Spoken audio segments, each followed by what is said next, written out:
du combat spirituel.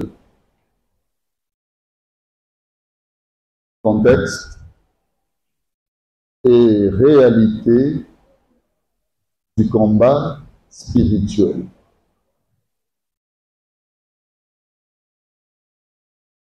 On va lire quelques textes. Jérémie 1er, verset 19.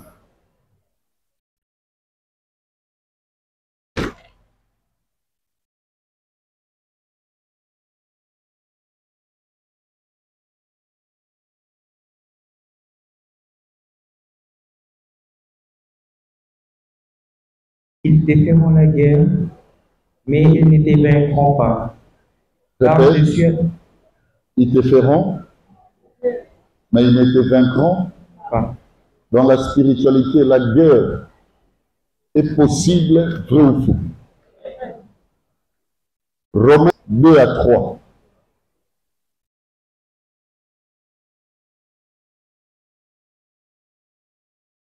Ne vous conformez pas au siècle présent, mais soyez transformés par le renouvellement de l'intelligence, afin que vous discerniez quelle est la volonté de Dieu, ce qui est bon, agréable et parfait.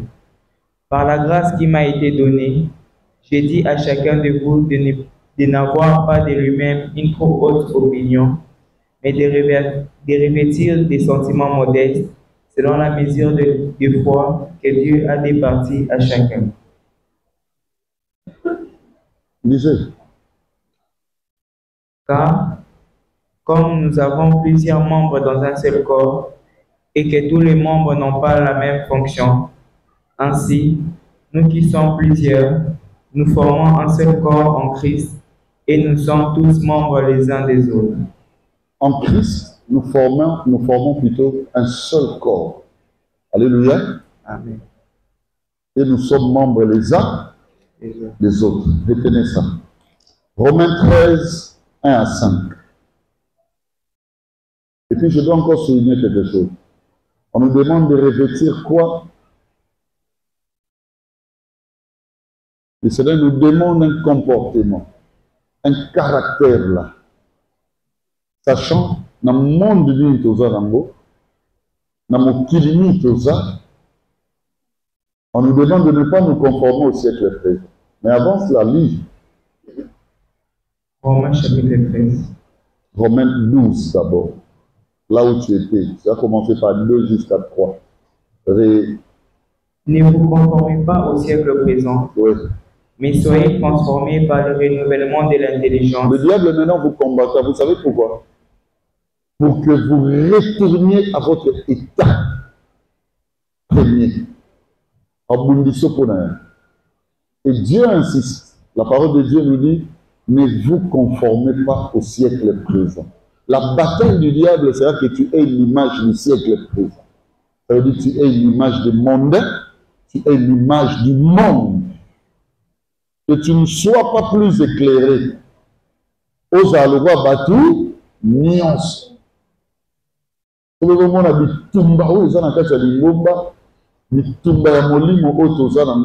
Vous allez constater qu'il y a peu, alors très peu de gens, le bien-aimé, qui vivent renouvelés. Autant les fréquentateurs, fréquentatrices des églises ou d'églises, vous allez comprendre que Bazoum sera la même parure, la même image au balai d'amour. C'est aussi un combat. Allons-y à Romains 13, 1 à 5. Que toute personne soit soumise aux autorités supérieures, car il n'y a point d'autorité qui ne vienne de Dieu, et les autorités qui existent ont été instituées de Dieu.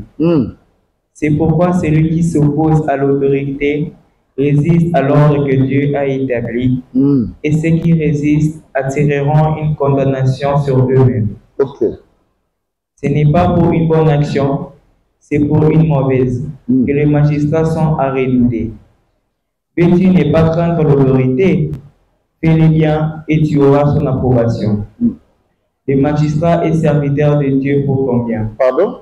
Le magistrat est serviteur de Dieu pour ton bien. Comment on a demandé dans un magistrat? Donc, on a dit ça épée. Et puis on est au bêta. Est-ce que vous me comprenez? Amen. Vous me comprenez? Amen. Regardez moi-même.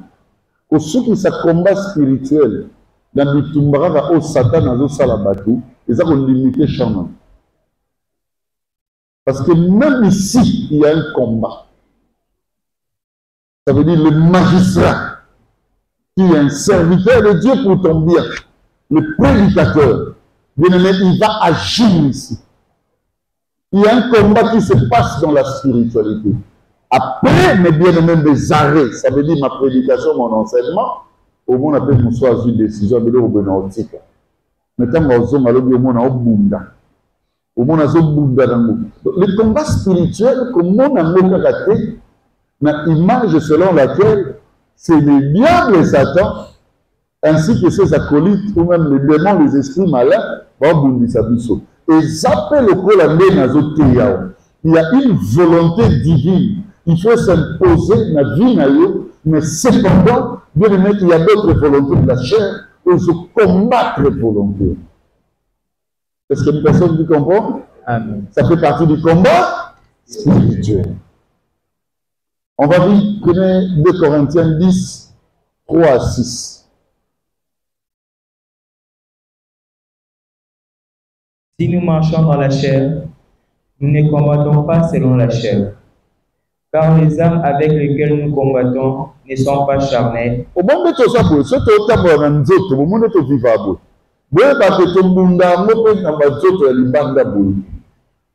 Parce que ma arme au biso toujours salée là. Et ça spirituel. Alléluia. Amen. En vertu de Christ. Mais comment ça un peu? Si nous marchons dans la chair, nous ne combattons pas selon la chair. Nous ne combattons pas selon la chair. Car les armes avec lesquelles nous combattons ne sont pas charnelles.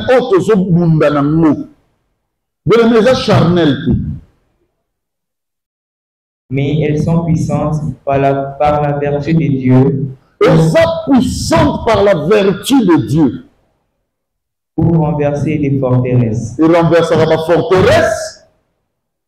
Nous renversons le raisonnement et tout autre. Et renversons le raisonnement. Et tout le raisonnement moko. Vous voyez la teneur de ce combat. Est-ce que vous y êtes avec moi? Je vais vous sentir. Vous y êtes avec moi. Enseignement bazoamo na groupe mixo. Ça passe inaperçu à beaucoup de gens. Si nous marchons dans la chair, nous ne combattons pas selon la chair. Car les armes avec lesquelles nous combattons ne sont pas charnelles. Je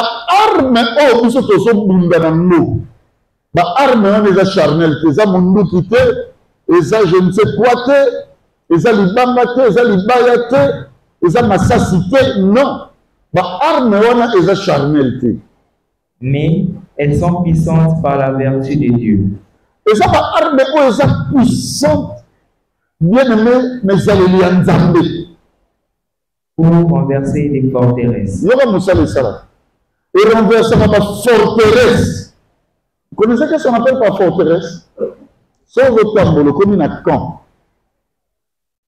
Le place moko et le moko monene ya l'état ezali au monde bazora ba sac yona ba zelo ba tete mo ba bongosi ale soldat aya abomba mina sima yale ba bouclier na ye abomba mina sima ata be beti lisasi ekota na zelo ekangani oyo basali wana yango forteresse. Est-ce que vous comprenez? Tout ce qui empêche la puissance de la parole ethnique qui s'aille na bomoino est la forteresse. Et cause à Kanda. Alléluia. Amen. So ba arme au biso de ça dans un combat spirituel. Vous avez tout le côté et que n'a que renverser la forteresse. Est-ce que je parle à quelqu'un? Amen. Et tu vas renverser ta forteresse. Je vais te poser la question. Quelles sont les forteresses de ta vie?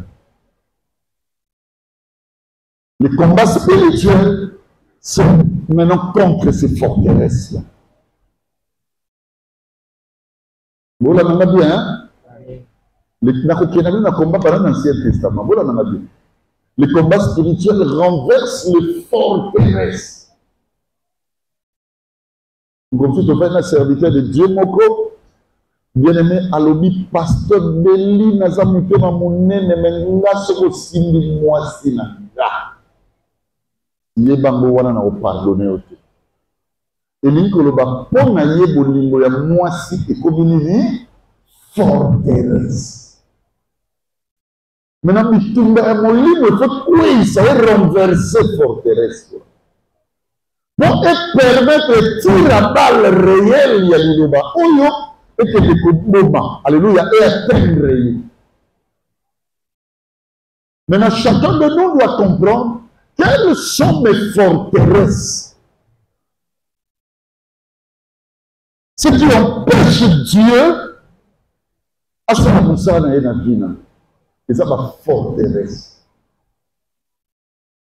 Maintenant, le combat, mes bien-aimés, renverse les forteresses. Pour elle, qui s'habille réellement que ma forteresse soit là. Et ça, on va vendre ici dans ma famille. Allez, yoka virgule, comment est-ce que ça va continuer à penser? Nous renversons le raisonnement. Nous avons renversé ma ligne, le raisonnement. Est-ce que mon tasson va dire? Amen. Chacun veut son raisonnement. Mais tout agir, il y a vie. Action, ton réaction. Les Camerounais sont ça la vie. Acte ne s'oppose à ça. Ils ont en fonction de raisonnement. Donc, il faut que renverser par raisonnement. Ça veut dire ta façon de voir les choses, ta façon de penser, ta façon de réagir. Donc chacun de nous a un raisonnement. Place le soumou et bandarayamoa. Botou d'Amadi. Kayen Nabel. Nzamba boyi Kayen T. Mais dans le moment où on a apporté regard favorable, il y a Kayen apporté regard favorable na Kayen. Kayen raisonnement na yé et bandi kolou. C'est que you au monde a c'est ce qui s'est passé dans la maison de Joseph. La différence entre Joseph et c'est le raisonnement. Même quand il racontait la vision, il avait un raisonnement noble. Mais le frère avançait les raisonnements au mal, ou vers le mal. Il faut y avoir un raisonnement et une coloration. Maintenant, dans le combat spirituel, nous combattons le raisonnement. C'est ce raisonnement-là qui t'a amené à la conclusion de lui, c'est ce raisonnement-là. Il y a même qui est kanda ya likambo et comme on a un niveau où il comme. Tout dans ta vie ne se joue que sur base de la façon dont tu raisonnes. Façon mais c'est très dangereux. Hein? Au monde, comme même la dimension où l'homme de Dieu dans sa révélation, alors l'action de l'homme, on comprendre. Le problème de l'Église, tout le monde et ça c'est un raisonnement. Maintenant, dans le combat spirituel, mes frères et sœurs, on renverse le raisonnement. Est-ce que vous comprenez? Amen. Donc, c'est la façon de voir moi et quoi. Et quoi? Quand quelqu'un vous dit chercher premièrement le royaume et la justice de Dieu, et le reste, nous avons un langage, il y a changement de raisonnement. Raisonnement, mais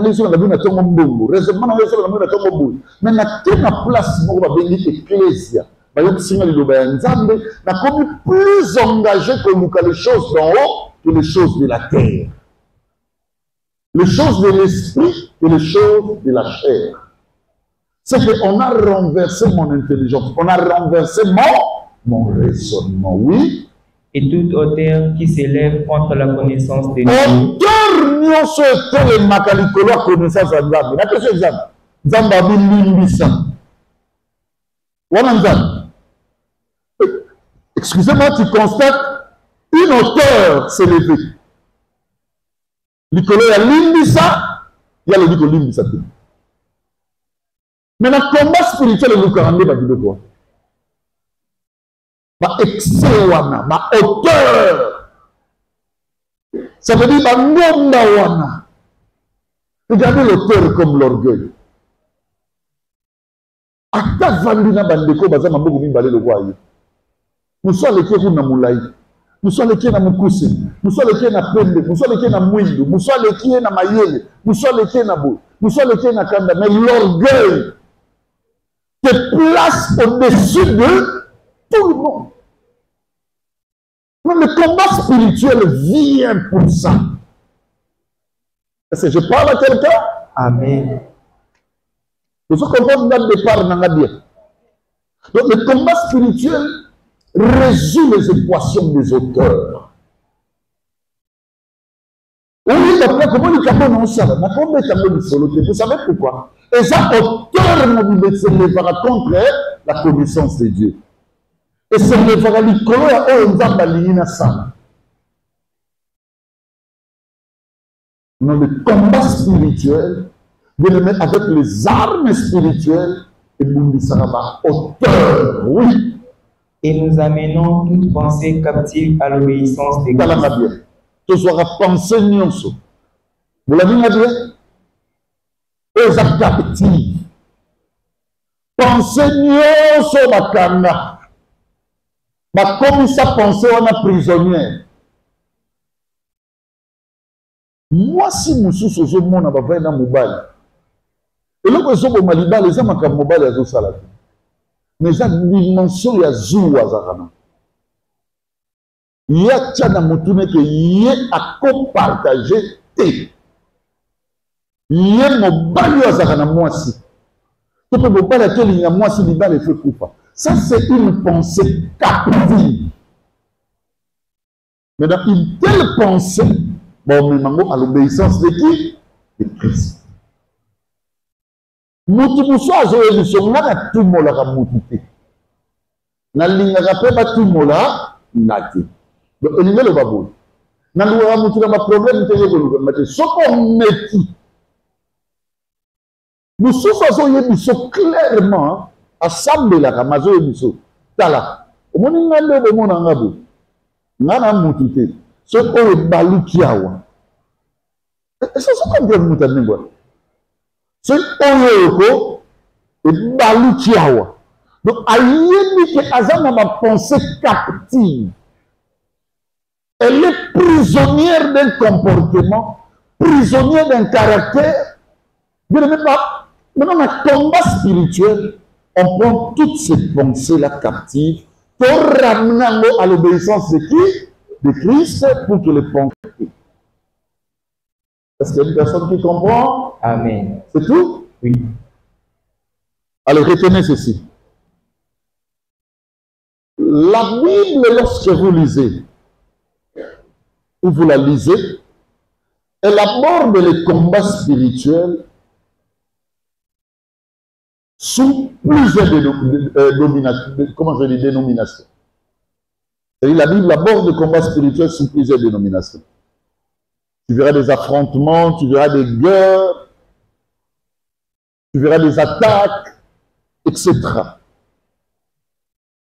Maintenant, les combats dans la Bible, bien aimés dans le Seigneur, visaient ou sont traités sous deux aspects. J'aimerais que vous puissiez retenir ça. Premièrement, ou premier aspect, c'était des conflits de guerre, des conflits armés, des conflits historiques. Au coup de Israël, en bundana ba Philistin. Armée Israël, et ont bundana boye. Au coup de Mokuna. Prenez par exemple 1 Samuel 14, 20. Le temps que tu prennes. Deuxième aspect. Alléluia. Amen. C'est ça ce qu'on appelle par combat spirituel.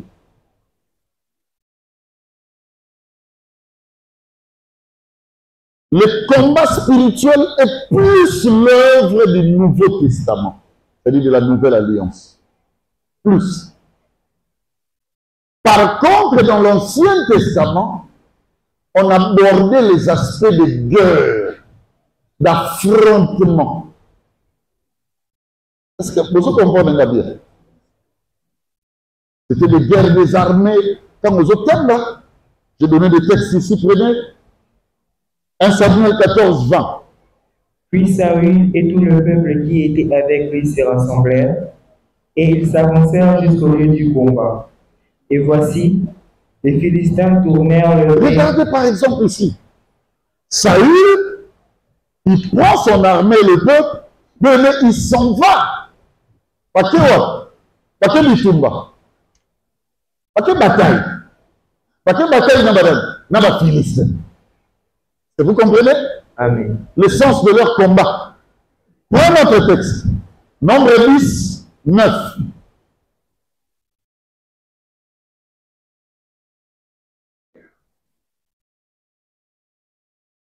Lorsque, dans votre pays, vous irez à la guerre contre l'ennemi qui vous combattra, vous sonnerez des trompettes avec éclat, et vous serez présents au souvenir de l'Éternel, votre Dieu, et vous serez des... On nous parle ici de la guerre. Lorsque dans votre pays, vous irez en guerre ou en conquête. C'est-à-dire dans Bunda. C'était plus de conflits armés, des conflits historiques. Israël était l'ennemi de Bundana eux. Vous allez voir même dans Nombre 13, Dieu dit, prenez des espions qui aillent, n'est-ce pas, espionner ou voir le pays de Canaan. Mais pour avoir ce pays-là, il faut conquérir. Donc on habite tout bas. C'était comme ça dans l'histoire de l'Ancien Testament.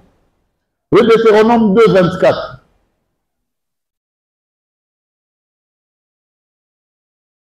Levez-vous, partez et passez le torrent de l'Arnon. Vois, je livre entre tes mains Sion, roi des Hesbon, l'Amoréen et son pays. Commence la conquête, fais-lui la guerre. Voilà. Fais-lui la guerre, commence la conquête. C'était plus contre expédition, mais bien aimé, historique ou expédition de l'armée. Ça s'est passé comme ça. Dans l'Ancien Testament. 2 Samuel 21, 15. 2 Samuel 21, 15.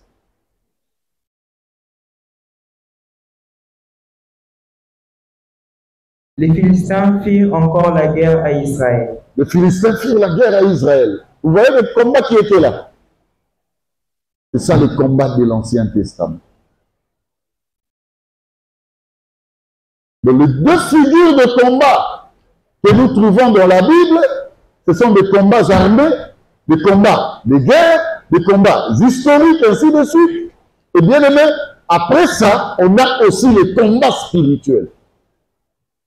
Donc ne mélangez pas le combat spirituel, bien aimé, dans le combat historique et dans la Bible.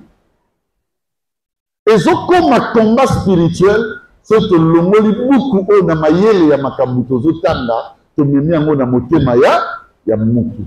C'est alors que ces écrits deviennent des combats spirituels. Mais quand nous les lisons comme un livre, bien aimé dans le Seigneur, et c'est un combat spirituel. Ce sont des combats armés, des combats historiques, ainsi de suite. Israël a abandonné un tel, abonner un tel. Mais celui qui dit évangile à Christ, ça veut dire la voix du Fils. Que l'objet c'est en nakati, au monde épaissi figure la combat spirituel.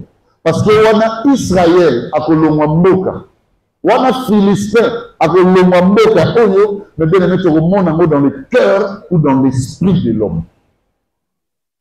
Est-ce que vous me comprenez? Amen. Retenez encore ceci. L'Ancien Testament décrit les guerres ou les combats militaires pour deux raisons.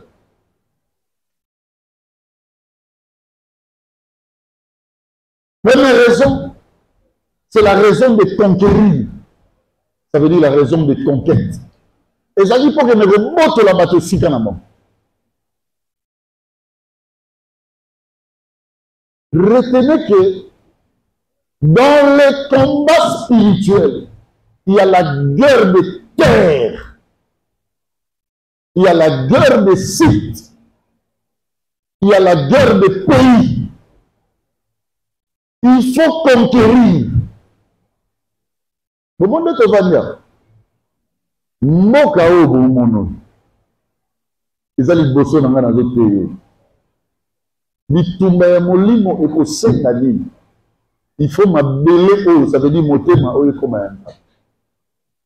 Yango komona na Biblia ya balobi aye, alléluia, kozwa motema ya mabanga alongola apesa biso motema ya mosusu. Mais Nzambe fois conquérir motema na yo. Au monde petit lelo dans le combat spirituel, mais Nzambe nous a faible pourquoi? Au confessa quand même na Bible. Mais si ko na conquérir motema no. Motema no ezati lelo conquis na makambo mosusu. Donc, le combat spirituel, bien aimé dans le Seigneur, raison à Liboso, c'est la raison de conquérir, la raison de conquête. Deuxième raison, c'est la raison de la défense. Ça veut dire défendre, empêcher.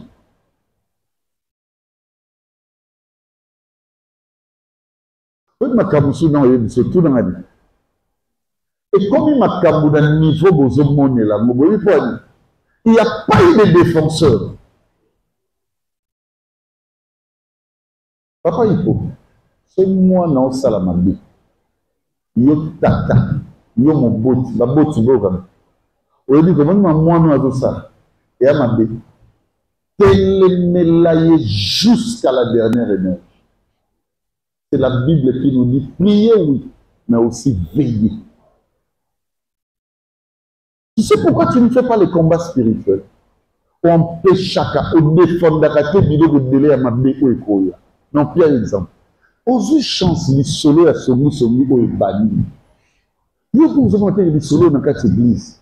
Et comment bouger frère battre obéis? Le combat spirituel, c'est pour empêcher, défendre. Combien sont ceux-là qui participent à la destruction de leurs frères, à la destruction de leurs sœurs, à la destruction même de leur propre église, de leur propre visée? C'est qu'on n'a pas compris les combats spirituels. À part que nous devons conquérir, il faut empêcher le diable à régner sur l'autre. Couple qui toque le col à Nani et à Saphir. Bien aimé, non, vas-y, option à bénédiction. C'est que qui m'a béni, n'a biso. C'est comme mes mango, liboso, yaba, apostole. C'est que tika biso le oyo. Pour que l'apôtre, quel est le vitoko? C'est pour l'héritage, ma belle. Bien aimé, pouvoir n'a pas fait pas de l'Italicien kate eye. Ce qui tataye, ce qui Anania, ce qui Safira, ce qui Mamaye, ce qui Dan, moi quoi bani. Yaya tayo. Parce que moi 10 millions. Nous sommes c'est là où le combat spirituel a besoin de vie, d'exister. veut dire Anania, que Saphira.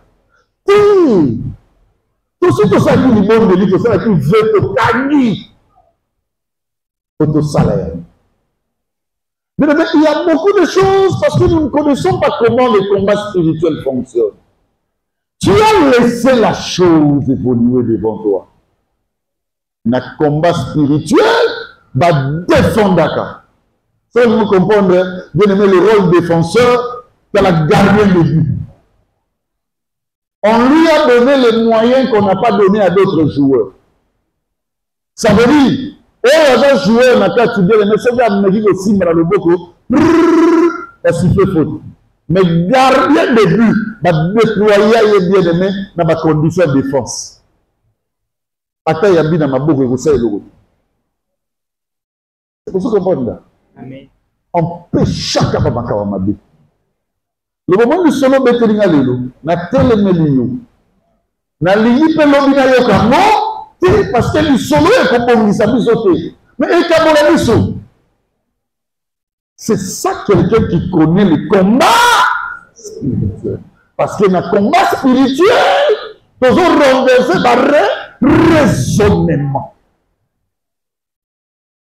Nous pensons que il faut défendre. Tout le monde est appelé au combat spirituel. Sauf personne. Gabiaka Bamabele, ça veut dire conquérir. Deux, ça a un rôle, il y a défense ou que mon monde a côté. Va marquer biso buté. Ça, c'est une dimension qu'il faut comprendre, bien aimé, quand on parle du combat spirituel. Alléluia. Alléluia. Amen. Donc, bien aimé, il y a plusieurs raisons qui interviennent sous coulisses aussi. Il y a les raisons de survie, les raisons de libération, etc. Tout ça, ça intervient, mais bien aimé, pour parler du combat spirituel. Maintenant, dans le Nouveau Testament en particulier, le Nouveau Testament met l'accent sur le combat spirituel, bien aimé, la même bien, contre trois brillants ennemis. Dans le Nouveau Testament, accent au bas de la combat spirituel, de le mettre les trois ennemis. Donc, dans le Nouveau Testament, le combat spirituel de le mettre s'exerce contre trois brillants ennemis. Le premier ennemi, c'est le mal. Tout celui, toute celle qui combat le mal travaille pour le compte du combat spirituel. Deuxièmement, le péché. Seul le péché est Kabola Moutoudan Zambé. La Bible dit car tous ont péché, sont privés de la gloire de Dieu. Donc, bien aimé dans le Seigneur, quiconque fait en sorte que les gens quittent la vie pécheresse, as un grand agent et combat spirituel. Béni soit le Seigneur, mon frère, ma soeur, quand tu prends même des gens qui viennent à l'église, quand tu invites des gens à l'église, béni soit Dieu. Et Zambé a parlé là, parce que quiconque empêche les gens à vivre la vie pécheresse, a aussi le combat spirituel. Parce que le combat spirituel dans le Nouveau Testament, de le mettre ennemi dans le péché. Or, quand nous montons la communion dans le été, nous avons soumou. Comme même ébélé à bateau dans l'œuvre évangélique, ça veut dire que ça ne s'est pas dans Nzambe, dans le soumou, bien aimé, et ça bitumba ya molimo ya makasi. Dans le combat spirituel, bien aimé, et ça l'ennemi autobéni, le péché. Et 3, les esprits mauvais ou les esprits malins. Dans le combat spirituel, tous les gens ça va démoner. Et ça l'ennemi.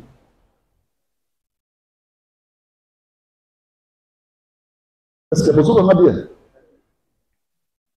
La Bible dit, voici les miracles qui accompagneront Marc 16, je crois 17. Ma Bible, voici les miracles qui accompagneront ceux qui auront cru. En mon nom, ils chasseront les démons, ils chasseront les esprits malins, ils chasseront les esprits mauvais. Il y en a 2 catégories. Première catégorie, ce sont des mauvaises pensées.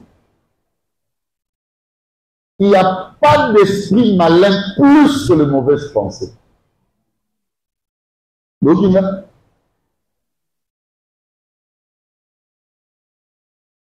je peux vous dire quelque chose.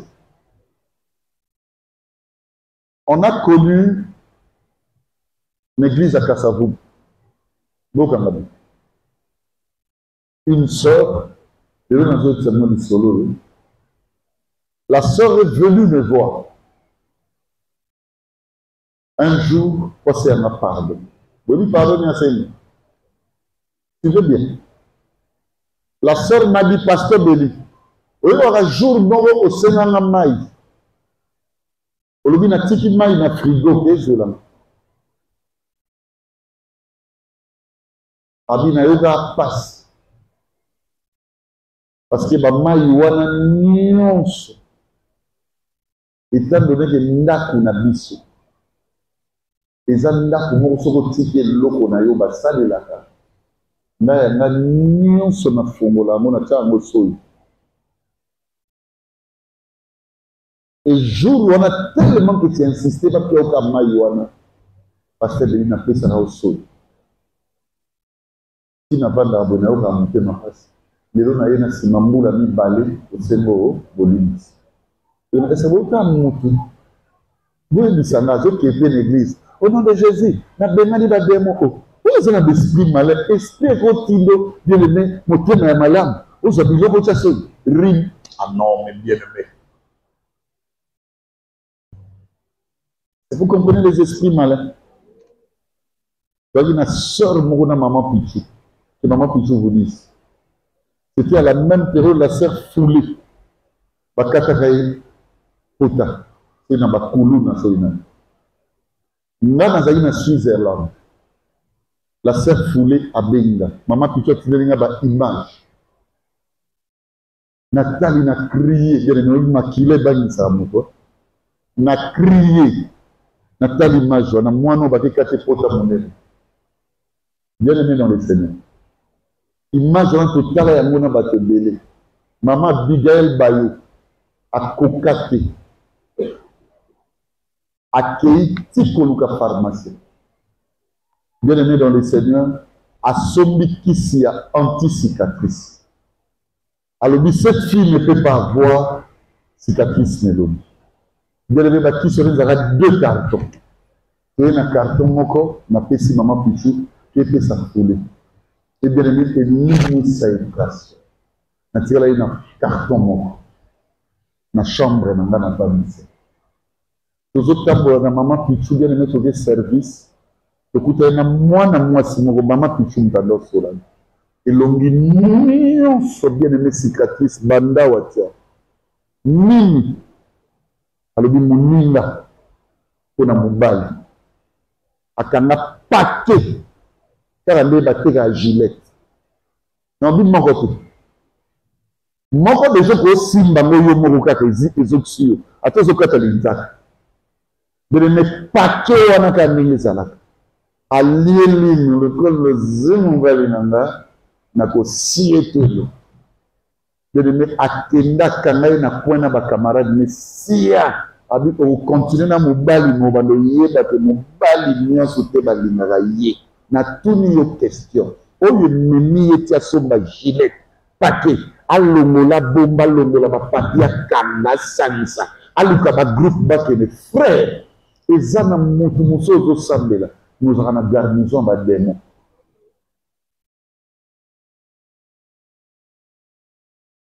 somo na vie komi na ba makamlo ko na obetsa yi mais moi mutu mo très dangereux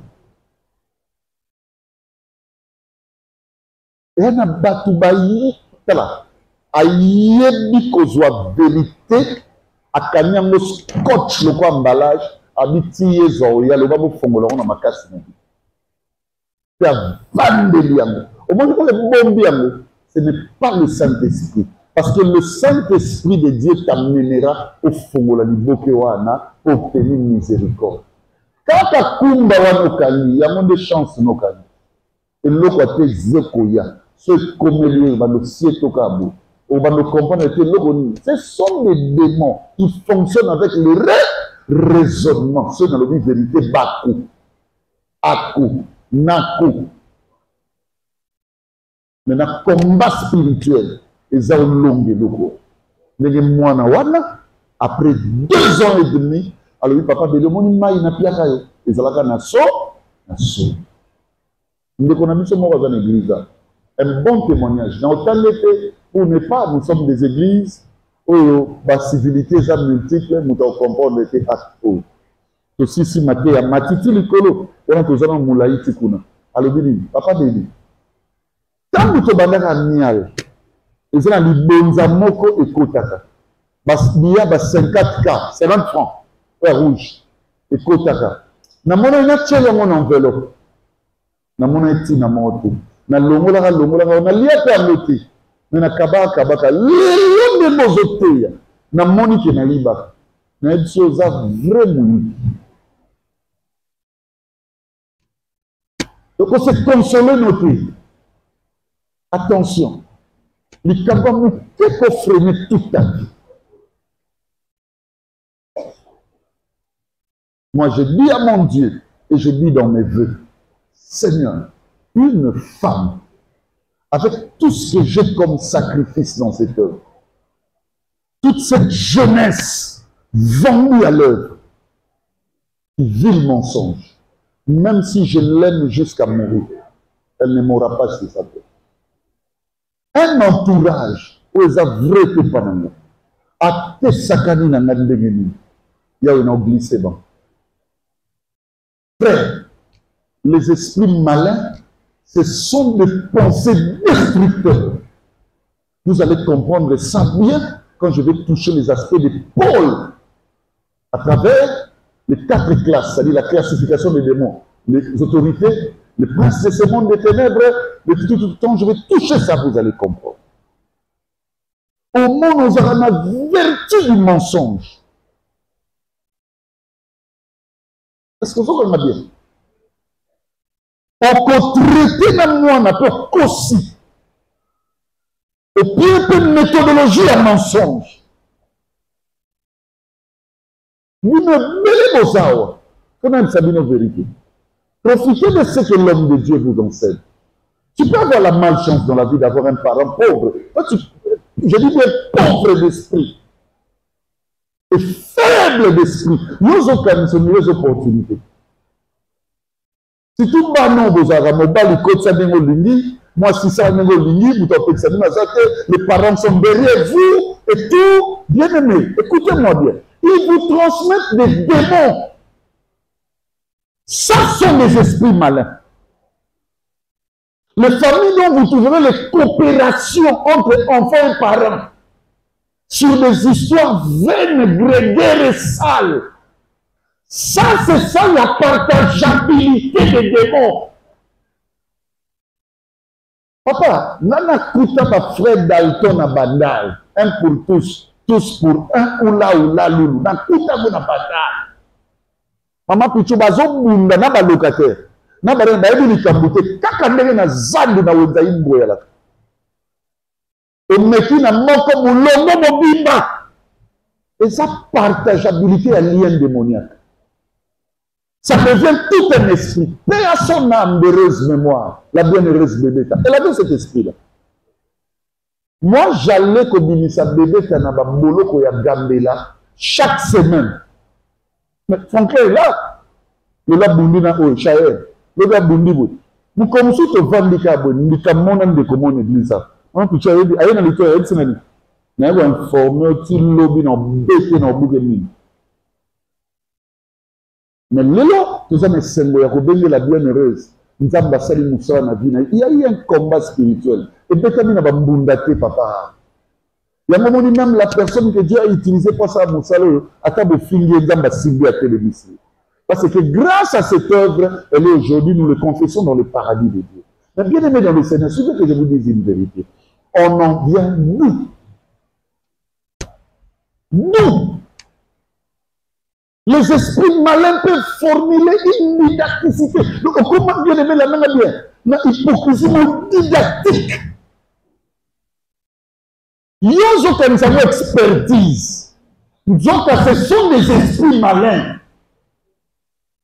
D'autres, ils ont la même coquille, mais pas la même définition. Donc, on dit esprit mauvais, esprit méchant, mais d'autres pas de malin. C'est malin pourquoi? Et agissant avec intelligence et une dimension de sagesse, mais renversée.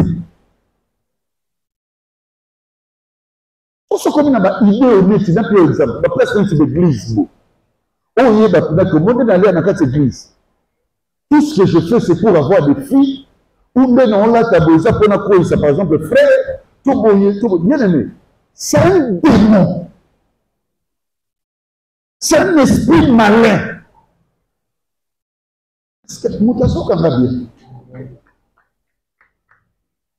Ma soeur Moko, j'arrive en Europe pour un problème qui s'est passé à Kinshasa de cela plus de 15 ans. Je dis bien plus de 15 ans. Na komi na poto, tokuta enaï. La manière à yambinga na mituni nzambe na pasteur, on a pasteur avec autant d'impolitesse. Maintenant, elle a un problème à Kinshasa. Si Nakenda, même au revoir côté Sana. C'est mon problème. Nous avons une solution, pasteur Béni. Béni, pasteur Béni. Pasteur Béni a dit Moutoua. Frère, à Béni a lobby. Allô, papa. Oui, papa. On a qu'à moi. Oui. Et moi, on a bébé si, oh, papa. Akenanga matinga bazamba nyonso abimisanga boulevard akotibo ebele metozomi tinele nako na suka abelika na bengala krisaka kama mbongo ya boy démoniaque posé belé na makambo. Là où il y a des intérêts, tu vas faufiler des pensées pour avoir, mais cependant ton amour n'est pas vrai. Où sont tous ces frères qui disaient ici Bobombela kamata pona ngai, bobatela kamata kapande ni pona ngai. Bosola kata boye momo, bonzambe, montaka, kata bisha bota kaka. Mais muta boko li a pied fort de papa beli. Mais nazona kato kaboni beli. C'est parce que les gens font tout avec des esprits mercantiles, avec de mauvais et sales penchants. Frère, et le connu ce que nous avons penchant. Il y a dans les résultats. Na sambe nzambe enseignement ya combat oyo ebitsayo na kombo na Yesu. Comment kokoma na niveau na pio des exemples. OK, luka matiti. OK, luka kisi. OK, luka repose moi si, pose mobile. C'est un esprit malin. Il y a comment kokoma na idée aux téléphone, comprenez ni Giscard, comprenez ni Boye. Bien aimé, je connais des gens, à force d'écouter seulement, d'entendre à Komina et Vali. Bien aimé, à Tindeli et Vali, un message anonyme. Quand la première il y a des codes. Comment on a un niveau dans le comment est-il un peu exemple? Il y a une Komini, yes, alors il suis, hein? Si le niveau, tu sens que ça va faire rancœur. Mais c'est un esprit malin. Mais il faut combat spirituel. que vous me comprenez? Papa, ne connaissez pas ce mot. Dans la famille, quand on va Tshisekedi, il va bomber dans mon sauté. On t'a bombé à Tshisekedi. Même papa Tshisekedi. Azou la chance au Félix Azou. Félix est chef de l'État. Papa Luka Moti n'a pas l'élection. Il n'a pas gagné. Bamsou va bien gagner. Mais papa le loi Koufa. Mais Fatia a bombé. Il m'a demandé bomber. Comment ne connaissez pas ce mot? Pas bomber. Il m'a dit Joseph. Il est choisi. Si dans le niveau, tu seras dans l'esprit. Papa ne t'a pas donné l'éducation. Non. Il y a des choses qui dépassent les parents. Qui dépassent, il faut que les gens à hauteur. Mes parents sont comme on a fait un d'accord. Mais, parce que la mort va dire ça, ma fille, là, Niama. Et lui, maintenant, tu vas m'oublier. Parce que papa, pas qu'un ami. Alors, sûrement, c'est une bête féroce qui a dévoré mon fils. Papa, Koti Matanda. Papa, parce que lui, n'a pas un d'accord. Parce que Tambola, parce que lui, a foufou. Papa, là, l'a ramassé. Alors que dit la maman Matanda. Enfin, il pire. Oh mon Dieu, mon Dieu. Mais c'est là où le combat spirituel doit intervenir. Et ça place de mes mains.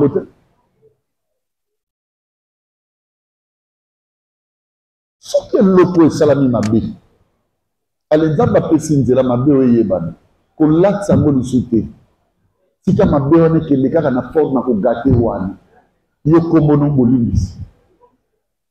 Non, tu vois, c'était pas comme ça. Maintenant, on me dit, on va expliquer quand même. On ça là, yoko est viril. Pour nous, les spirituels, nous comprenons que tu es animé des esprits malins. Est-ce qu'on peut chasser des malins? Non, on a commis dans ma pénzateur, le bandelier a déjà moutako bikana. Kaete kamami na aussi. Tu as des malins. Ma pichomoni sourit la salle. Ayebi que sourire les amis, ça c'est Jenny.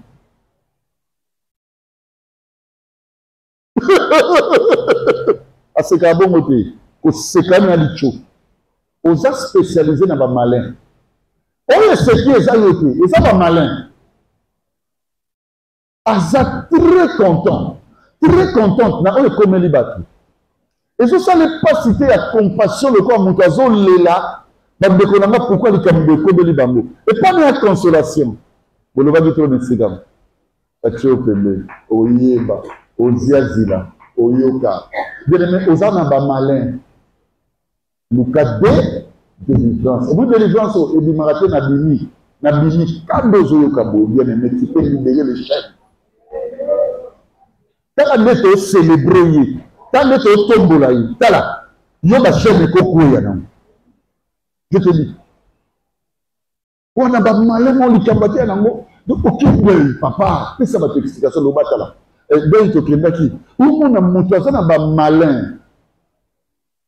Ok, on a matin, pour va dire, on va couper l'ina qui est repartagé. Par contre, ça fait 15 minutes. Ok, on a détail sur détail avec la binologie. Dans la vie. À Vimbi, hein? On va m'assurer que ce on a déclassé. On a rien d'excellence. On a compris que ça, c'est un homme animé de malin. Maman, Pichu, il y a un bête bisso. Tout dans le point. Pour que l'on m'attende à l'eau, on va faire quelque Babaï, automonité. Automonité, vous voyez, il y a failli d'avoir un bébé. On a commis. On n'ouvrait pas. C'est que cette fille, moi, je sais à quel niveau elle commet la maladie. J'étais avec elle un jour avant sa mort. Je sais.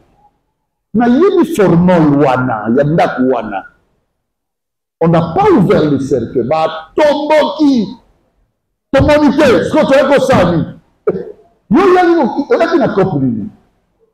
Ça sont des gens qui ont des esprits malins.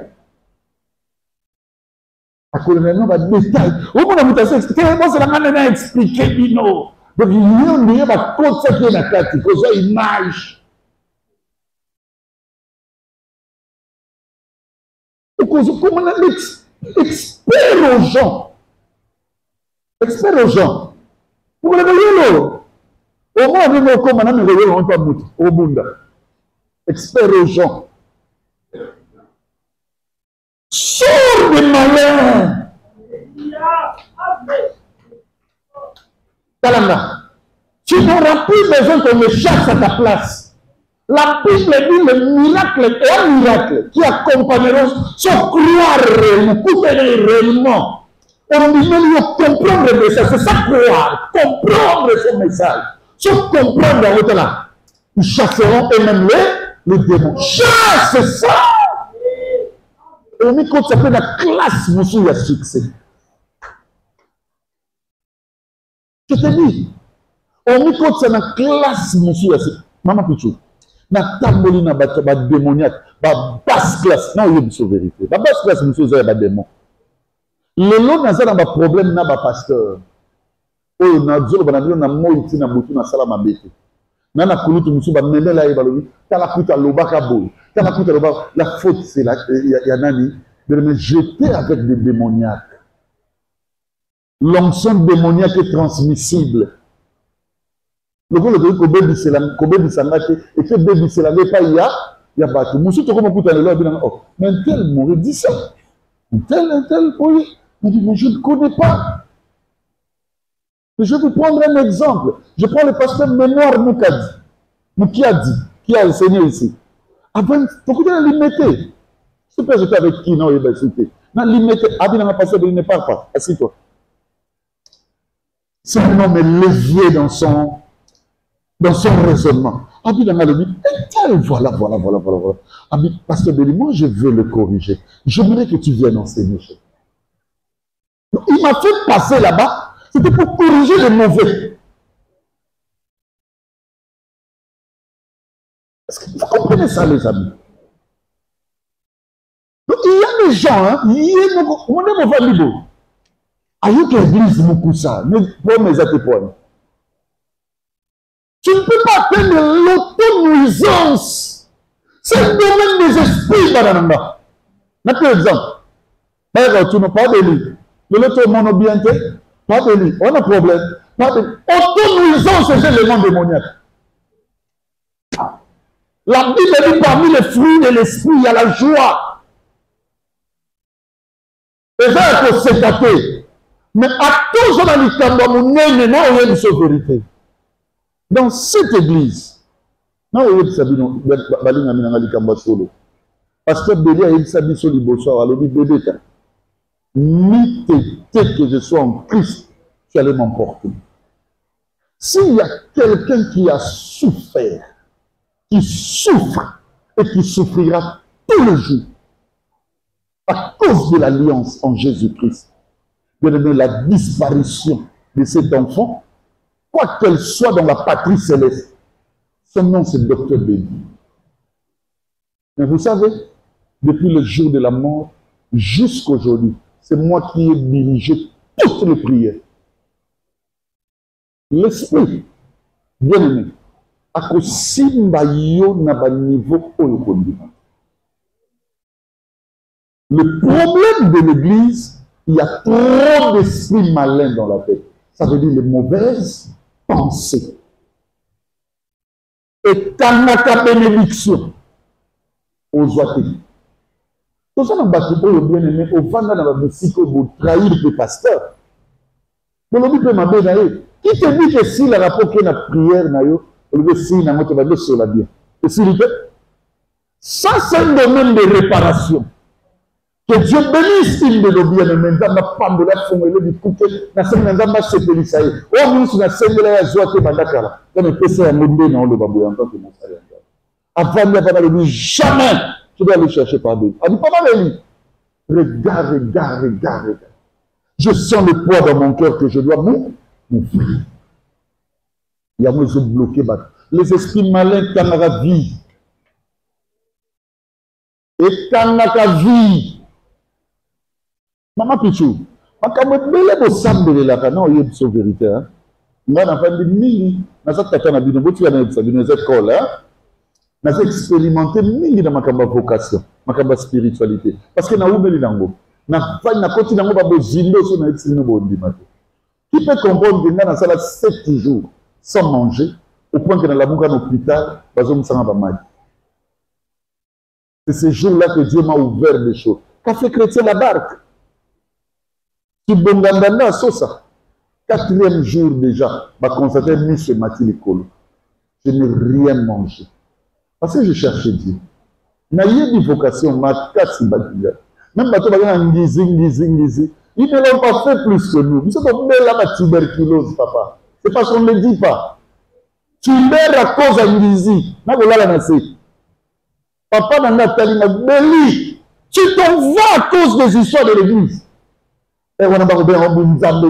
Et ça n'a pas d'avoir besoin du tout côté à la été. À part les protestants. Mais écoutez-moi, chers frères et sœurs. Mais Sabino est loco. Et loco est comme bloqué vie na yo, le col a démon, c'est-à-dire de mauvaises pensées. Exact.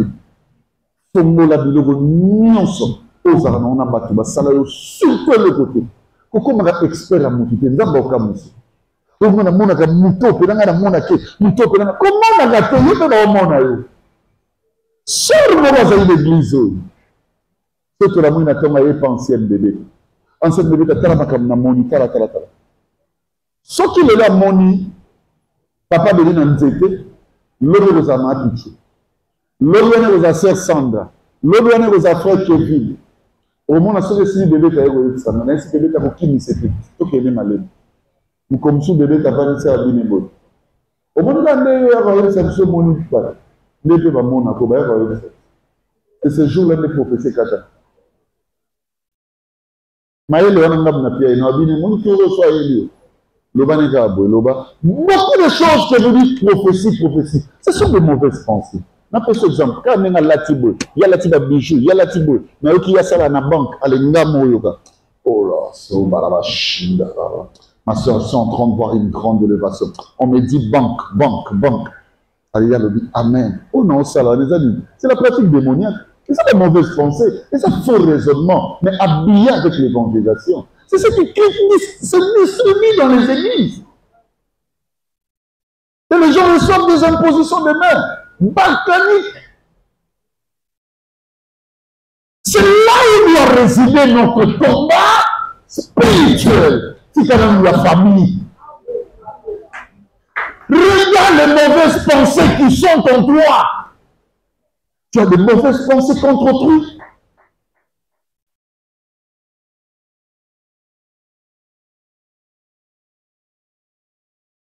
Ikambwana yoki ali komo yina mutu ana après moto otale ke le mabe neti poni oyo zana neti pona ni ezaba mauvais esprit ikabola miso il y a pas moyen de vivre une vraie fraternité,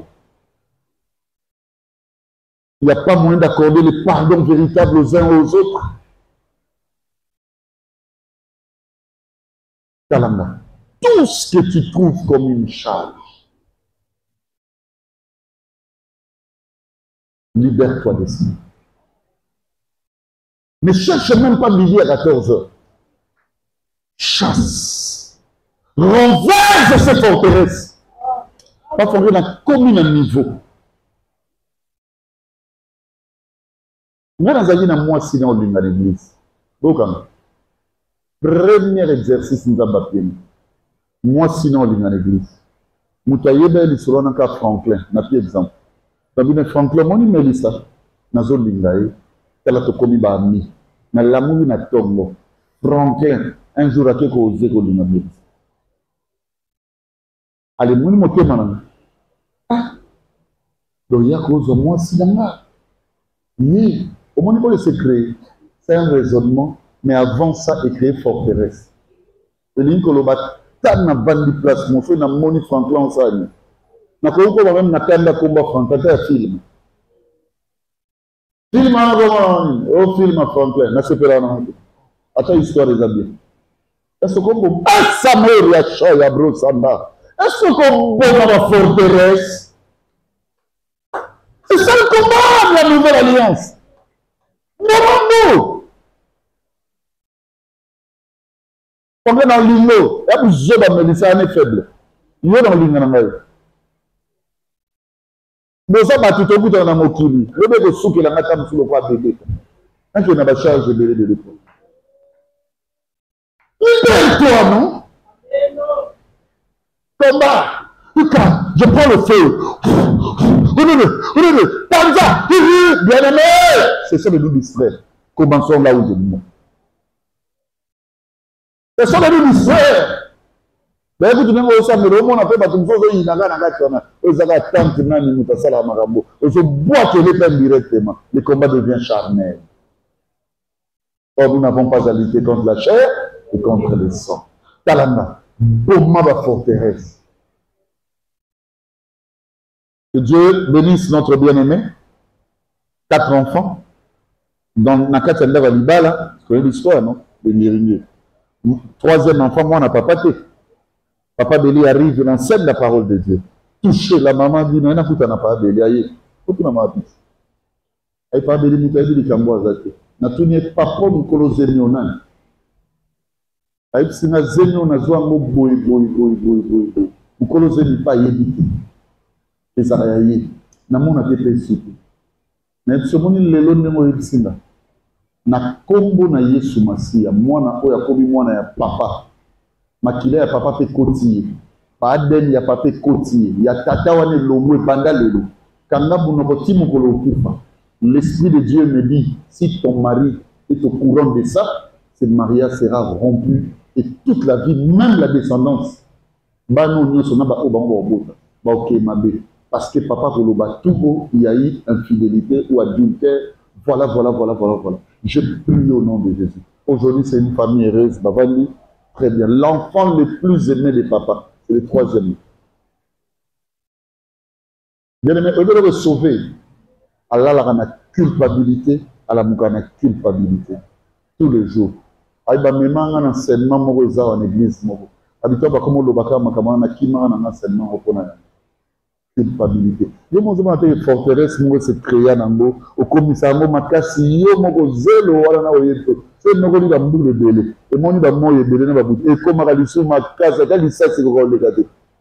Nous avons et lorsque tu as empêché la grâce de Dieu, tu as des forteresses et des raisonnements qui s'articulent autour de mauvaises pensées.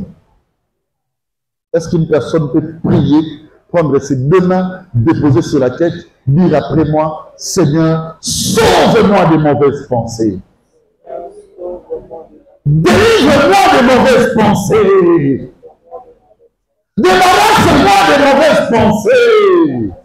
Au nom de Jésus-Christ, libère-moi des mauvaises pensées.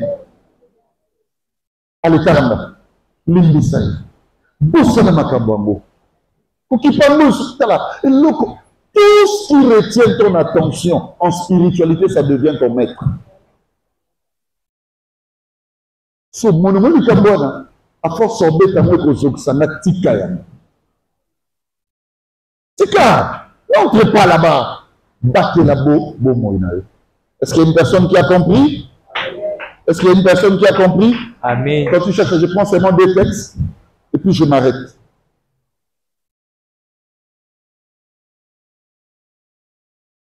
Timothée 4, 7. Et puis 1 Timothée 6, 12. 2 Timothée 4, 7. Et puis 1 Timothée 6, 12. Vas-y mon ami, on termine. J'ai combattu le bon combat. J'ai achevé la course. J'ai gardé la foi. Regardez-moi. Voilà. J'ai combattu le bon combat. Et puis tu as dit Paul à Timothée. J'ai combattu le bon combat. J'ai combattu le bon combat. Oh là là, mon ami Nzonza, toi aussi, Crésis. Ok, bien, on va me balayer, hein? Oui. Bon, c'est un hasard littéraire, il faut vous comprendre. J'ai achevé la course. J'ai combattu le bon combat. Après, j'ai achevé la course. Dans la bonne course, il faut que tu abandonné. Oui. J'ai gardé la foi. Et puis j'ai gardé la foi. Comme dit le quel que soit le problème. Comme dit Manayo, et Amen. Amen. Très bien. 1 Timothée 6, 12. Combat les bons combats de la foi. Talama. Bunda. Bunda. Bunda. Bunda. Combat les bons combats de la foi. Le babunda. Bunda. Oh, azul fait le numéro babunda. Oh, zabunda teo 50. Bunda 60. Oyo eza bunda éternel. Oyo la Bible, bunda. Le combat sera permanent. Bunda. Alléluia. Amen. Nani Nzitis Roger Nzitis. Comme ce moutou kaki noanina. Comme ce qu'on va mpanga ba vele comme ce moutou diabo diane. Saranare. Biloko za. Wana mtapiana ngo bertendieni. Akoma ngo ponaka. Padele logo. Combat le bon combat de la foi. Combat le bon combat de la foi. Talanga bunda bien. Oui. Saisis la vie éternelle. Saisis la vie éternelle. Ton amour, non père de moi, je ne sortirai pas de l'éternité à cause de la chair. Saisis la vie éternelle, oui. À laquelle tu as été appelé. À laquelle tu n'as pas été appelé sur la terre, pour la terre. Pour la vie, non. Tu as été appelé pour la vie éternelle. Je vais la saisir, oui. Et pour laquelle tu as fait une belle confession en présence d'un grand nombre de témoins. Oui. On dit maintenant, au sein de la même quartier, il y a des témoins qui savent que tu as accepté cette vie. Ok, Namoti, c'est Souka. Est-ce qu'il y a une personne qui a compris? Amen. Est-ce qu'il y a un niveau où ça parce que nous avons décollé. Nous avons dit que beaucoup déjà comprendre le combat spirituel. Quand nous sommes en communication, Mati comprend déjà les auteurs. T'as bien. Nicolas a Onzambalingi, auteur Morozo Salam. Et le mécanisme de Bado Elanga, Gladys Azela. Soit que nous avons dit Mati. Au moins, bonjour, papa Béli. Nous avons dit la Mykonos na gentillesse. Daddy. Non, c'est un esprit malin qui est entré. Que mon Dieu vous délivre des esprits malins. Amen. Allez, soyez bénis, shalom.